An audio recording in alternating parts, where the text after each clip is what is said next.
Okay, I'll start now. Hi, everyone. Did you know that the dropout rates of STEM students is continuously increasing and is now reaching almost 60%? At the same time, the demand for STEM graduates is increasing. Just last year, more than 2.4 million jobs went unfulfilled in the US alone. So imagine the rest of the world. And one of the major reasons for the dropout is the challenges facing traditional labs. Students' biggest problem is the restricted accessibility. It's always fixed amount of time, so no second chances, nor the ability to learn at your own pace. While universities do suffer from the very high costs of lab construction and maintenance, let alone safety hazards and ethical challenges that they need to overcome. I'm Khadija, the founder of PraxiLabs, a platform providing 3D, interactive, engaging simulations for science students to be accessible anytime, anywhere, at an affordable cost, with no concerns to safety or ethical challenges. And studies have shown that using virtual labs, students became more proficient and familiar with the lab procedures and surroundings, leading to an increase in their performance by up to 60% and their retention by 80%. But that's not the only benefit. Because the increased proficiency of students also resulted in requiring less time in the real lab and using less consumables. Two factors affecting the spending on a lab, which on average reaches $300,000 a year. So we are also saving money for universities. And in return, we also make money by taking an annual subscription fee, depending on the number of students and the number of experiments. In just 1 year, we got 10 education institutions using our labs, benefiting more than 20,000 students and resulting in over $280,000 in revenues. And we are currently the first mover in the MENA region, leveraging on our competitive advantage as we provide our simulations in both Arabic and English. And the opportunity is huge to reach thousands of universities across the globe, especially that our labs not only help universities in developed countries to improve their students' learning outcomes and retention, but also those in emerging markets which might not even have a real lab. And that's where we see our greater impact to provide an equal opportunity for science students everywhere. Our team has years of experience in edtech, marketing, and sales, and I myself have a PhD in human-computer interaction, and that's where I'm getting my passion for PraxiLabs, together with advisors from Catapult Accelerator, one of the top in the world. Finally, we are currently raising funds to speed up our expansion and growth and seeking partnerships with well-established universities. So please vote for us if you are interested in joining our mission of providing the world with more scientists. Thank you. Really well done. Thank you very much. I'd love to give the judges an opportunity to ask questions, but I want to start with one of my own questions. And if you have questions in the audience, we're going to be pulling them on screen. So please pop them. So you showed I guess like a shot of the virtual lab in the deck. And obviously that's an alpha. That new Oculus Quest is incredible with you can actually use your hands. So is this a sort of isometric 2D thing that you're using on a computer, or do you see this as like a VR thing for like an Oculus Quest experience? Sure. So I'll answer this in two ways. So first of all, one of the things that we already doing is that our code is built on Unity, so it's cross-platform, so it actually can work on VR if we wanted to. But right now, we are doing 3D simulation, so it's not 2D, it's 3D simulation on a computer, it's not VR. But basically, there are reasons for that. One of them is that we are targeting markets that we are saying they are needing a very cost-affordable solution, and we don't want to have a blocker in scaling to these markets. This is the first thing. So we don't want to have each university or student have a different tool to use it. And the other thing as well is that VR, although it's useful and it's used in different entertainment and education things, but some of the people are still debating on its use. For example, after using it for some time, you might get a dizziness, etc. So we do not see it recommended for now into education, and that's why we say our code is ready for that, but until it's really the technology and everything is mature enough and we want to go there, we will be able to. Okay, try and keep your answers super short though, because Sure. there's going to be a lot of questions coming. Let's give Noah first crack at this because you're a huge STEM fan, I know, and then Christine, you're second. Noah? No, I'm personally very excited about digital education and the ability to to globalize high quality education. It's a massive opportunity. Do you tell us a little bit more about how the product works? Will it have like a curriculum? Will it be tied into what the course curriculum is? Will there be guidance for the student, or is it more like a self-exploration platform? Okay, And I'll answer teacher, quickly. can you do me a favor and just speak a little slower because your connection's a little choppy? Thank you. Okay. But Currently, fast. we have Speak slow but fast. Currently, we have 55 experiments in our portfolio. So we are building a portfolio of experiments. It's not going to specific curriculum, but we are targeting the first year of university now because they are having the most challenges. And we build them with our subject matter experts from around the world. How it works, so the student goes, for example, in a lab, sees a DNA extraction experiment, needs to go through the exact procedure as we would do it in the real lab to practice it, and they will get also sent, they see the feedback going from the lab partner. We have something called lab partner, and they give them feedback. Noah, anything else? No, I think Christine, I'll hand off to you. Microphone on. So I love this concept. And so how are you thinking about scale and expansion, or what are the demographics, in terms of, are you looking for underserved potential students, or are you trying to better funnel, existing students? What communities do you see, well, for you internationally, but are you seeing folks in the US? Are you seeing folks in Europe? How are you thinking about that? Okay, so demographically, first of all, we are focusing on the Middle East and Africa. This is our first focus because these are the emerging markets that really need this product.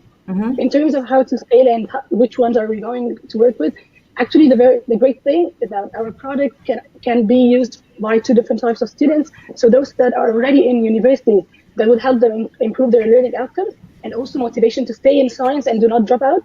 But also we've been talking to a lot of refugee organizations and things like that, to really let the ones who cannot even go to a lab or to university to access these labs and learn science as well. What ages are you targeting? For now, it's for the students in the first level of university, and the second and third, it depends on the faculty. So for instance, pharmacy would be able to use it because in second and third year, because they're different from medicine, etc. So it depends on the 55 experiments that we have now, but we are actually increasing them all the time. Right. So you're basically saying because, and this goes to a couple questions here from like Chris, because it costs $300,000 for most American and European universities, they can afford it. In North Africa and their region, it's much harder. Chris was asking, and I saw you have some decent revenues posted. What is your revenue model? How are you billing for content development and distribution? And I guess you mentioned you were charging the university. What is B to A? What's the A?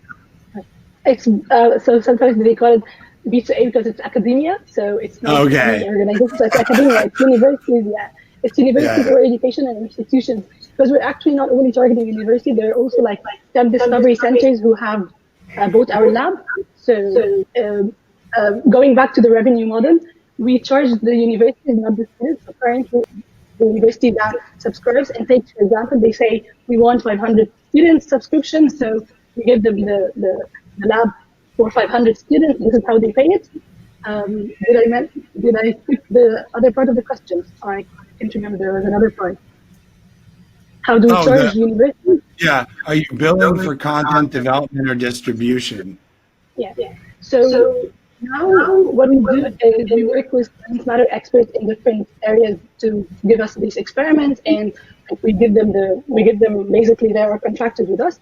But what we're really aiming to and will help us scale so much is to have an academic partner, and that's why I've been to UK and to search for that really well-established academic partner that will give us the big picture.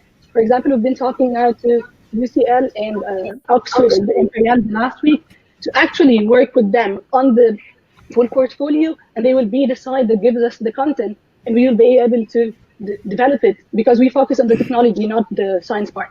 Good. And Khalid, this relates to the next question that we took from Khalid.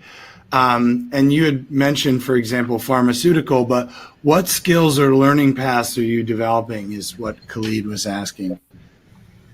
So in terms of skills in the lab experiments and this kind of to help the students really learn by doing, this is the maximum, this is the most thing that we are focusing on, to have the students really practice and do it lots of times, so they have also productive failures. They can learn by mistakes. They can do the thing and learn from the experiment that they did something wrong and then do it again. So we focus on making the student learn the experiment, but also do specific mistakes that are according to the learning outcomes. So the professors themselves tell us, for example, this experiment, the biology DNA extraction, the students can do it. They are usually doing these mistakes, so we allow for certain mistakes to help students do productive failure, and also to subconsciously know the exact procedure that they will need to do in the real lab. So for instance, very simple things like the safety, like closing the lid and closing the bottle before going on to the next step, we focus on that so that they actually don't forget and go on without that.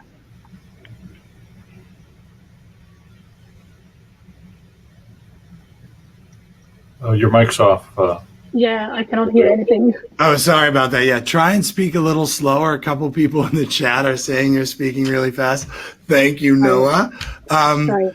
Ankit was asking, I hope I pronounced her, Ankit was asking, how would a student actually use this, right? Can you walk us through, like, is it loaded software? Do they go to a website and, like, do they drag with the mouse? Can you just walk us through an example? So it's an online platform. So you only go to for example, the website of a university. If we are integrating with the learning management system, you go to your website of the university, you go to the username, you enter the username and password, you go to PraxiLabs. So for example, you have these certain experiments open to you by your university. You choose biology DNA extraction, you open it, and then you have these tools on top of the shelf that, like it was shown in the deck. So you start the experiment. You have two ways to go through the experiment. Either you already know it, so you can drag by the mouse, take the pipette, and go to the solution, take it, and etc. Go on and do all the procedure. Or if you don't know even the experiment, we have a lot of additional content there to help you as well. So it was not showing there, but we have a PDF for reading all the steps. We have a video curated just for you to see the experiment and see the video before going on and trying the experiment. And we have also exercises that you can use and assess yourself after you do the experiment. And you have the lab partner there to help you. If you got stuck on a specific step, you click on the partner, it tells you what to do next. And of course, it can be disabled in case of exam. Oh, wow. So you can use it for exams as well. Exactly. Mark was asking, what are your technology partners? Do you have, yeah. So we are building using Unity platform now, and we have everything done in-house. We have a team of developers and designers in-house, and they are doing everything. So basically, we don't have except Unity and Amazon for hosting, and that's it. I want to turn it back to Christine and Noah. Any other questions that have come up? There's some more in the chat, obviously, we're going to try and get to. I want to ask, are there ways of monetizing the product, or revenue models that go beyond selling to academia? Because that can go fast with leading adopters, but with sort of the mainstream academia, it tends to be pretty slow, bureaucratic. True, that's true. Do you see other revenue models? Yeah. Sure. There are two different other models. So one of the things that we are also looking at is B2C, but we didn't put a focus on it at the previous model to test the product and see the traction, etc. But we just opened it 2 months ago to enable the traction and for free, so it's premium model, and we're seeing traction from students now. And later on, we were actually thinking of using that not as B2C at the moment, but to go to university and leverage that and say, for example, we have 200 students from your own university using the labs. Why don't you take it to the rest of the university? And we'll give you a lot of data insights integrated into your learning management system, like the performance of the students, the progress, the time takes them when they are ready to go to the real lab, because it saves a lot of money for the universities to know the actual time they are really ready to go on. So that's one revenue stream. The other one, quickly I'll say it, is from the governance, because there are lots of governance now going into that, and we've done a quick pilot last March with the Supreme Council of Universities here in Egypt, with all the 21 public universities, and we're actually now talking to them and taking this further. Great, thanks. Christine, do you have anything? And I got a whole bunch here coming from the audience. So do you feel like you need to measure your success more by the number of students that have been able to go through your program successfully, or by the number of jobs, that have been secured, on the company side? So yeah, actually that's a really great question. And we've been working on that with several of the accelerators and things that we've been to, and measuring the success and the social impact is very important. But because our product has not been used through several years after each other now, we want to see it after several years to see how students go from the first year and don't drop out, actually, because this was the main problem that we are solving, at least to actually graduate, not to get jobs, but to graduate from the science and not drop out completely from college or leaving to another major. So that's one of the metrics that we are looking into. So get them through without dropping out, and faith that the jobs will be there. And improving their learning outcomes, of course. Yeah. Well, when you're looking at, the area, the region, and you're talking about pharmacists and other things, these are highly skilled jobs in demand, I'm sure, in the region. Couple other questions from the audience, and it looks like our next presenter is getting ready. I'll jump to one. I think, what is your, how is your platform better than some competitors like Labster? Okay, I hear that question all the time. So it's actually our only and main competitor. So the others are mostly 2D and not that interactive like us, and that's why we always get the question. So it's really cool that we are compared to them, because they've been around more than us for 7 years, and they've raised just last $10 million and even more. But the good thing is that proves evidence in the product itself, and they are completely in a different market. So they are in Europe. They are actually focusing in. They are based in Denmark and going to US, rather than we are going to the emerging markets in the Middle East, and we have the first mover there with our Arabic language. So it's completely different. The market can actually take us both. So I don't see a problem with that. All right. Thank you very much. Well done. Well done. And again, working on something that really matters.